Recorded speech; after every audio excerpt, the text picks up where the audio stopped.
Sir నమస్కారం sir. నమస్తే.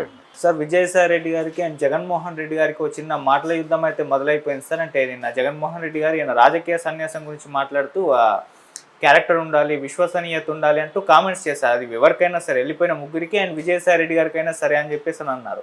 దీని పట్ల ఇప్పుడు ఈయన కౌంటర్ వేశారు విజయసాయి రెడ్డి. క్యారెక్టరు, విశ్వసనీయత, విలువలు ఇవన్నీ ఉన్నాయి కాబట్టి రాజకీయాలన్నింటినీ పక్కన పెట్టి బయటకు వచ్చేసారని చెప్పేసి ఆయన ఒక కౌంటర్ వేశారు.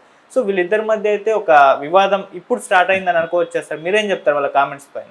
అంటే నాయకుడి మీద నమ్మకం ఉండాలి, నాయకత్వం మీద నమ్మకం ఉండాలి, అలా వెళ్ళిపోవాలి అనేది చెప్పి ఆ నమ్మకం లేకపోవడం వల్ల వీళ్ళందరూ వెళ్ళిపోతున్నారు, ఇంక్లూడింగ్ విజయసాయి రెడ్డి.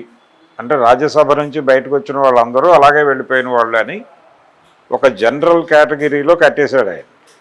అయితే విజయసాయి రెడ్డి గొడవ ఏంటంటే మిగిలిన వాళ్ళందరూ రాజకీయ సన్యాసం తీసుకోవాలి, మిగిలిన వాళ్ళందరూ రాజీనామాలు చేశారు, వేరే పార్టీల్లో చేరే ప్రయత్నాల్లో ఉన్నారు, చేరారు కూడా. కానీ నేను అలా చేయలేదు కదా, నేను నీ పార్టీనే కాదు అసలు రాజకీయాలనే వదిలేశాయి, నన్ను ఆ కేటగిరీలో ఎలా కట్టేస్తావు అనేది ఈయన గొడవ, విజయసాయి రెడ్డి గొడవ. అయితే జగన్ చెప్పినట్టుగా అలా ఉండటం సాధ్యమా అంటే నాయకుడిని గుడ్డిగా నమ్మి, నాయకత్వాన్ని గుడ్డిగా నమ్మే పరిస్థితి ఎలా ఉంటుంది ఏ పార్టీలోనైనా? ఆ విశ్వసనీయత అనే పదంలోనే కొంత గందరగోళం ఉంది. అంటే ఏ పార్టీ అయినా డెమోక్రటిక్గా ఫంక్షన్ అవ్వాలి, నాయకత్వాన్ని గుడ్డిగా నమ్మి వారు చెప్పింది చేసుకుంటూ వెళ్ళిపోవటం కాదు జరగవలసింది. కొన్ని సందర్భాల్లో క్యాడర్ మాట నాయకుడు వినాల్సినటువంటి సందర్భం కూడా ఉంటుంది డెమోక్రటిక్ ఏరియాలో. అందుకని సమిష్టి కృషిగానే ఉంటుంది, ఒకరిని గుడ్డిగా అనుసరించడం అనేది ఉండదు. విశ్వసనీయత అనేది దాని సెన్స్ వేరు, ఆయన వాడిన సెన్స్ వేరు. అందుకని జగన్మోహన్ రెడ్డే గందరగోళంలో ఉన్నాడు. జగన్మోహన్ రెడ్డి ఆ సెన్స్ సీరియస్గా వీళ్ళెవరూ మాట్లాడట్లేదు. కానీ నమ్మకం ఉండి తీరాలి, నాయకుడిని నమ్ముకునే పరిస్థితిలో మీరు లేరు, వెళ్ళిపోయారు అంటాం. అంటే ఆల్రెడీ ఒక ముద్ర ఉంది ఆయన మీద, ఇది రాయలసీమ ఫ్యాక్షన్ ఆలోచన విధానము అని. అంటే ఫ్యాక్షన్లో లీడర్ ఆదేశిస్తాడు, క్యాడర్ పాటిస్తారు. కత్తి చేతికిచ్చి బలానా వాడిని నరికేయమంటే వాడితో నీకు సంబంధాలు ఉన్నాయా లేవా అన్నది కాదు క్వశ్చన్. ఇక్కడ నాయకుడు ఆదేశించిన తర్వాత జరిగిపోవాలి అన్న సెన్స్లో మాట్లాడుతున్నాడు ఆయన అని ఇంకా ఎవరు నోరు తెరవలేదు. అక్కడ వరకు ఆయన సేఫే. అందుకని అది తొందరపాటు మాట. అంటే రాజకీయ విభేదాలు అనేవి ఖచ్చితంగా ఉంటాయి. ఎందుకుంటాయంటే డిఫరెంట్, అంటే ఒపీనియన్స్లో తేడాలు ఉండటం అనేది డెమోక్రటిక్ నేచర్, ప్రజాస్వామ్యం అంగీకరించేది. అది నువ్వు ప్రజాస్వామ్యాన్ని అంగీకరిస్తే డిఫరెంట్ ఆఫ్ ఒపీనియన్ ఉంటుందని కూడా చెప్పాలి, నువ్వు అర్థం చేసుకోవాలి, మాట్లాడాలి. అసలు అలా డిఫరెంట్ ఆఫ్ ఒపీనియన్ ఉండటమే తప్పు అని మాట్లాడితే ఎలాగా? అది ప్రజాస్వామ్యానికి వ్యతిరేకమైనటువంటి స్టేట్మెంట్ కదా. నిన్ను గుడ్డిగా ఎందుకు అనుసరించాలి? వాళ్ళు వెళ్ళిపోతారు, నువ్వు నచ్చకపోతే వెళ్ళిపోతారు. వెళ్ళిపోయే వాతావరణం నీ పార్టీలో ఉండాలి. అలాగే వెళ్ళిన వాళ్ళు తిరిగి వచ్చే వాతావరణం కూడా నీ పార్టీలో ఉండాలి. గుడ్డిగా నమ్ముకుంటూ వెళ్ళిపోవటం అనేది విశ్వసనీయత అనే పదం వాడిన ఇది కాంటెక్స్ట్ కరెక్ట్ కాదు జగన్మోహన్ రెడ్డి. అందుకని ఆ ఆర్గ్యుమెంట్లో విజయసాయి రెడ్డికే కొంత ఓటేయచ్చు. అంటే తన మీద కేసులు పెడతారనే భయంతో పార్టీని వదిలి వెళ్ళిపోయాడని చెప్పి ఆల్రెడీ మాట్లాడుతున్నారు. అంటే రకరకాల కాకినాడ సజ్జు కూడా ఉంది అక్కడ.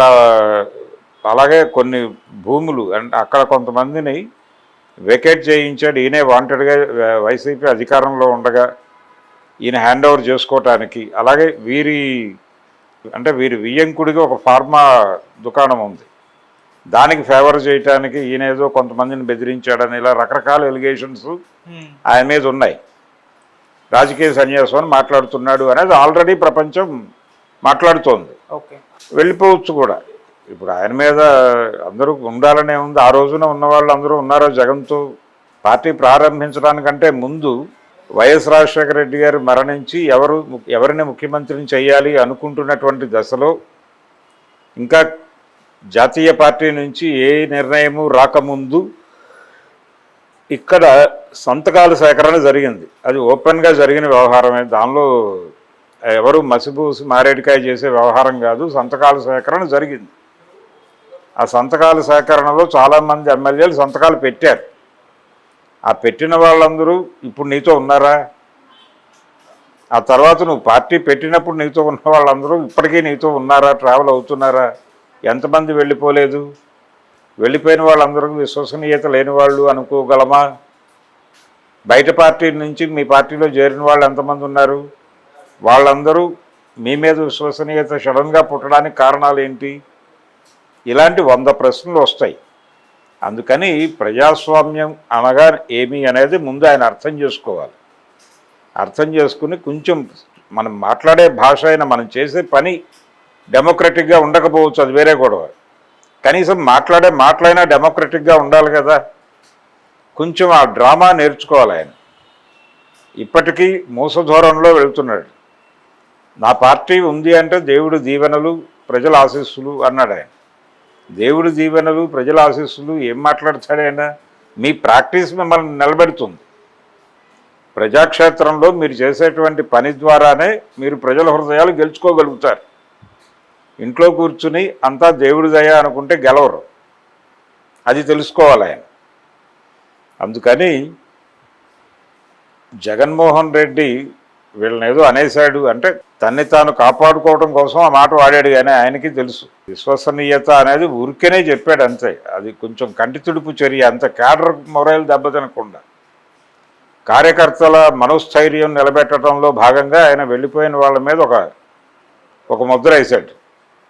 ఆ ముద్ర కామన్గానే వెయ్యాలి. ఇక్కడ రాజకీయ సన్యాసం తీసుకున్న వాళ్ళని క్షమించటము, వేరే పార్టీలో చేరిన వాళ్ళని మాత్రమే టార్గెట్ చేయాలి అనేటువంటి పరిస్థితి ఉండదు. ఎందుకంటే క్యాడర్కి నాయకుడు బలంగా ఉన్నాడు అనేటువంటి ఒక ఇంప్రెషన్ ఇవ్వటం అనేది ముఖ్యమైపోయి ఆయన ఈ బ్రాండింగ్ ప్రోగ్రాం మొదలుపెట్టాడు. దాన్ని అర్థం చేసుకోవాలి విజయసాయి రెడ్డి గారు.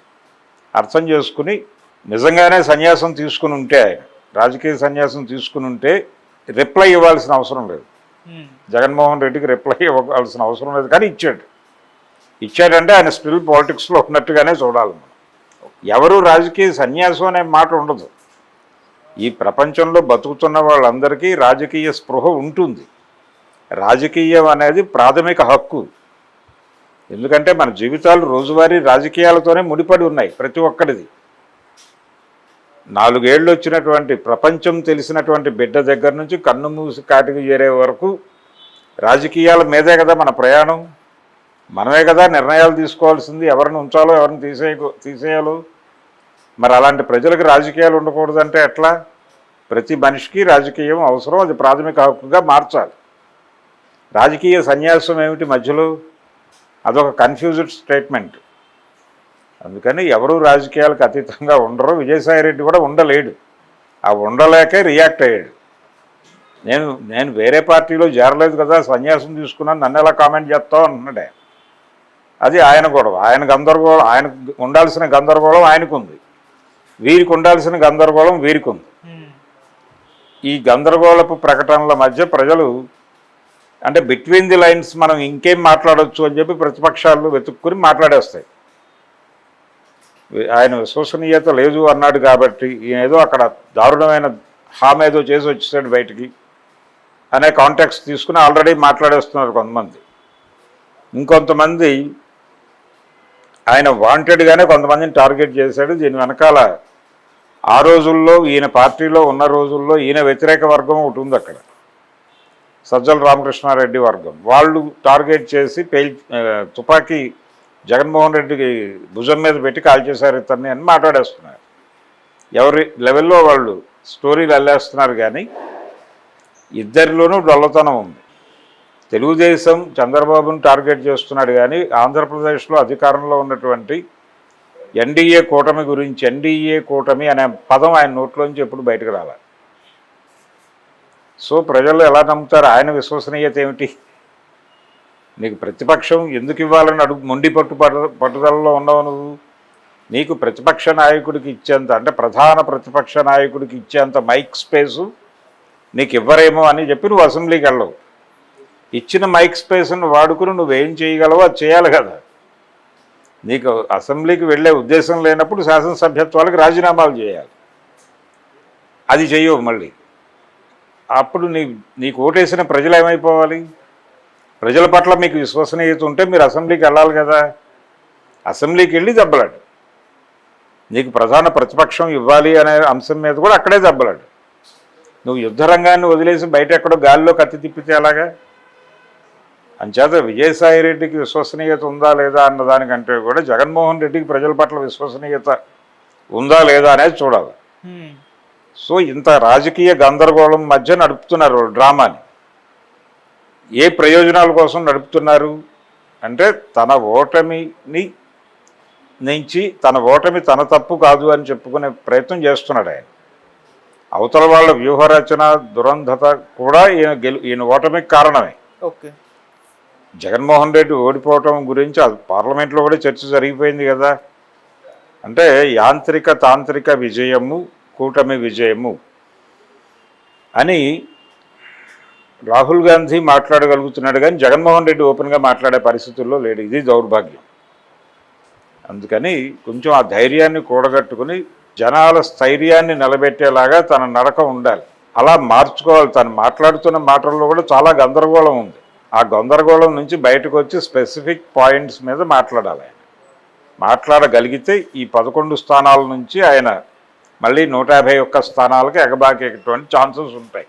ఓకే, పైగా సూపర్ 6 ఇవ్వలేదు కాబట్టి ఏ మొహం పెట్టుకుని జనం దగ్గరికి వెళ్తారు, ఏ మొహం పెట్టుకుని జనాలు ఓట్లేస్తారు అని కూడా మాట్లాడేశాడు. అంటే వచ్చే ఎన్నికల్లో మేమే గెలవబోతున్నాం అనే మాట ఆయన సూచనప్రాయంగా చెప్పేశాడు. సూపర్ 6 ఇవ్వకపోయినా మీరు ఇదే పద్ధతిలో వ్యవహరిస్తే వాళ్ళు గెలుస్తారు. అది గుర్తించాలి జగన్మోహన్ రెడ్డి. అందుకని జగన్మోహన్ రెడ్డిలో గందరగోళం కలదు, విజయసాయి రెడ్డిలో గందరగోళం కలదు. ఎవరికి వాళ్ళని వాళ్ళు కాపాడుకోవడం కోసం ఏది పడితే అది మాట్లాడుతున్నారు. Okay, thank you so much. Thank you.